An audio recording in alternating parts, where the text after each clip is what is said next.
Hey there, guys. Happy Wednesday. It's been a long time. It's been a long time. We are so excited to get on and hop on and talk to you guys a little bit more about what it is that we mean when we say that this program is going to help you take back control of your body. We've had some fantastic feedback and questions through this first launch. And like we've told many of you throughout this, we have taught this program hundreds of times in person, but doing it digitally is a little bit different. So we're realizing where we need to explain a little bit more. We're realizing some of the limitations that women are up against, and things are being told by their doctors that make it really hard to believe that what we're promising too good to be true could be real. We are not snake oil salesmen. Nope. We created this program first for ourselves, and then used it on all of our clients, and used it with all of our clients, and then did 2 years of research to test it and got better results than we even expected. And we are so passionate about getting this out there to all the women who could benefit from it, because the goal is, it really is that simple. But what does that mean when we say take back control of your body? The answer is that it's going to look a little bit different for every single person, in activity for every single woman. Jenn and I's stories are very different, so we think that's a really good place to start. What we do know is that emotionally it means that you're no longer limited by fear. It means that frustration. Yeah. It means that you can participate in life again, still knowing your limits, because you may still have some if your condition is a little progressed, but also knowing where to turn, what to turn to, and how to treat and resolve things that do come up. That's the part for me that was so liberating, that I knew what to do if I had a flare-up, and I knew what would work and what I could help myself. I didn't have to call anybody or go see another specialist. Yep. Do you want to talk more about your recovery, or should I tell a little bit more about mine? Whichever you want to do. So my recovery, I feel like, was relatively easy, because I was so lucky to have access to the pelvic core tool and know how to use it immediately after my second child was born. My recovery was much quicker than probably many of you, but it stands as a point of contrast and still a valid point of what recovery may look like for each woman. My babies were both born sunny side up, which means the back of their head was pressing against my rectum, against the bowel passage as they were being born. So a lot more pressure on the back side of my pelvic floor and pelvic bowl. And that did not result in terrible amounts of back pain, which I'm very lucky for. But what it did result in is what's called a rectocele. And that means that the rectum is kind of falling forward and down in... Ooh, I'm going to grab our picture. And we're going to grab the picture to help you understand what we mean by that. It means, so what did that mean symptomatically for me? We can explain as well. I think Jen's going to bring up the picture of what that meant. So what here's that what meant, a rectocele is. Looking from the side, here we have bladder, uterus, and rectum.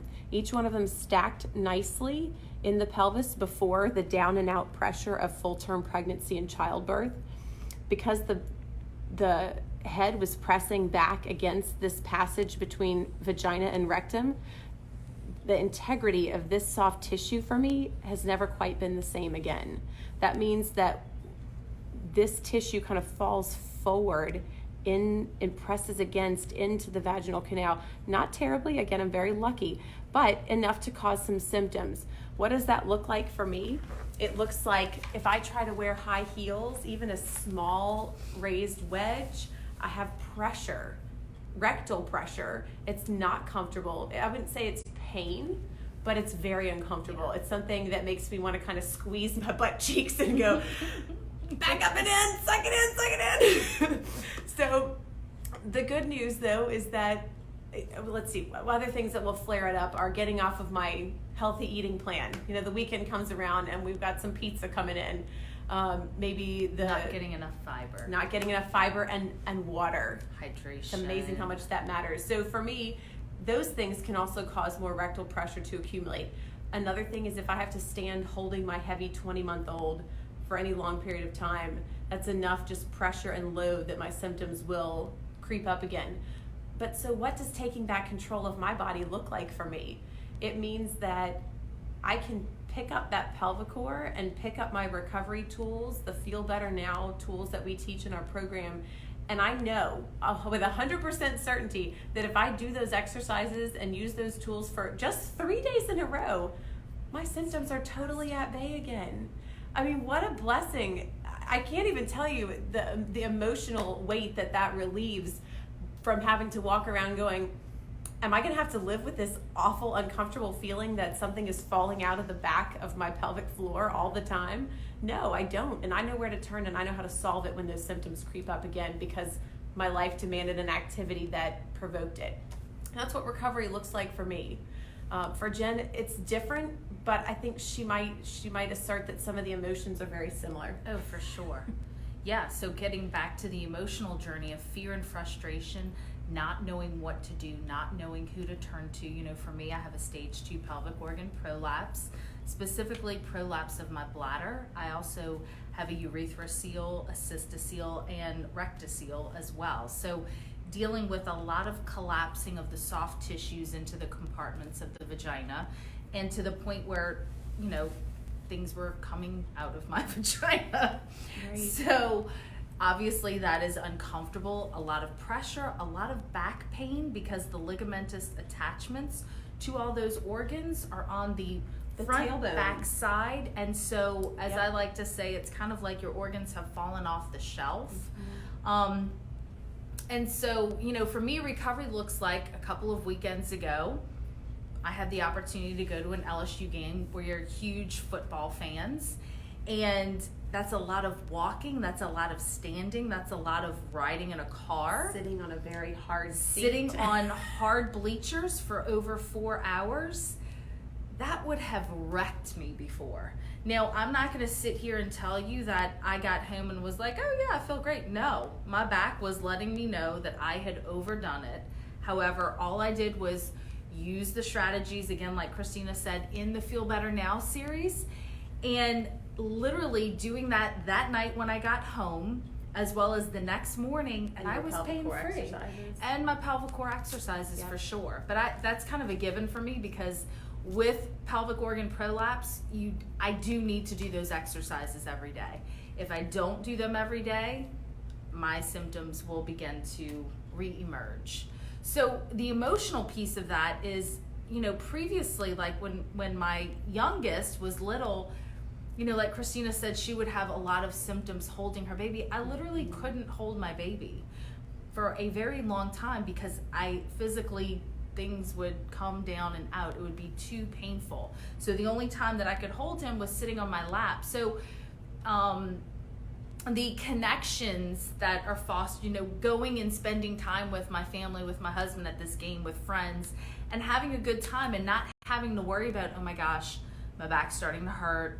Am I going to need to make a doctor's appointment? You know, like, what am I going to do? Would you have declined the invitation? Oh, I definitely would have declined, and I have declined in the past, for sure. So you've had to say no to things that you would have loved to do that are a part of maintaining our relationships with our loved ones. And having fun. Yeah. And living life. Forget about that, right? I mean, you know, and so that's what recovery looks like. Recovery doesn't mean all better. Recovery doesn't mean like I do these things and magically this is what I look like now. God, that would be amazing. Right. I know we would love to tell you that our exercises and our program is just as good as, you know, surgery, a surgical fixation where we lift and tie and replace the correct positioning of all your internal organs. That is not what this program does. However, what this program does do is give you back the hope and the control because you know where to turn and you know what to do to manage the symptoms that may arise or to keep them at bay to begin with. And as you've heard, Jenn and I's stories are very different and our recoveries are very different, but we both know that we don't have to live limited by fear of these symptoms and we don't have to spin our wheels trying medications that we don't want to be on because there's side effects to those. We don't have to be visiting 3 different specialists on a regular basis, spending co-pays and time and money, getting more diagnostics and more treatments that may or may not be effective that cost a lot of money. And Jenn, correct me if I'm wrong, no longer has to be wearing poise pads every day that she had to be doing for years. Yep. That is what taking back control of your body looks like, guys. What we're telling you is not too good to be true. this is what it looks like. And it is a little different for every woman, but the emotional piece is the same. I don't have to live limited by fear and frustration.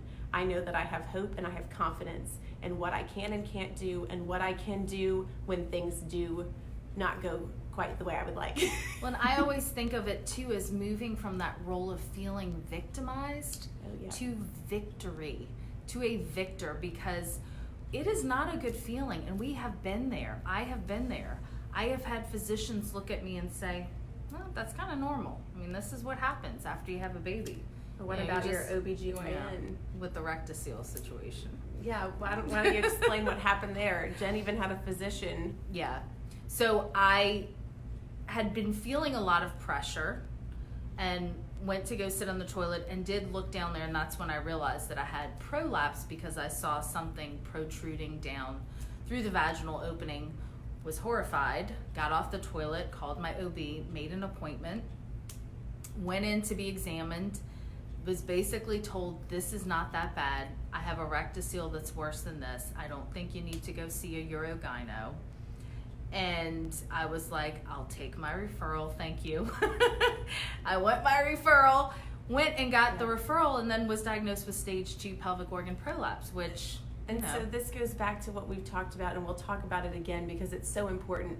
Your OBGYN, your other physicians are well-meaning, and they are well-trained, and they are experts at what it is that they do. For an OBGYN that's taking you safely, you and your baby safely through pregnancy and childbirth, which is an insanely intense event, and they are trained to successfully do that very well.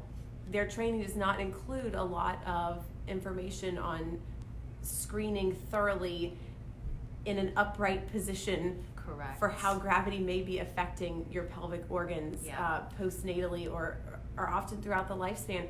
That's not their fault. We're not mad at them. What we want to do is help fill in that gap. We are disruptors. We know. Because we're going about things differently. We are going about things differently, guys, but therein lies the power.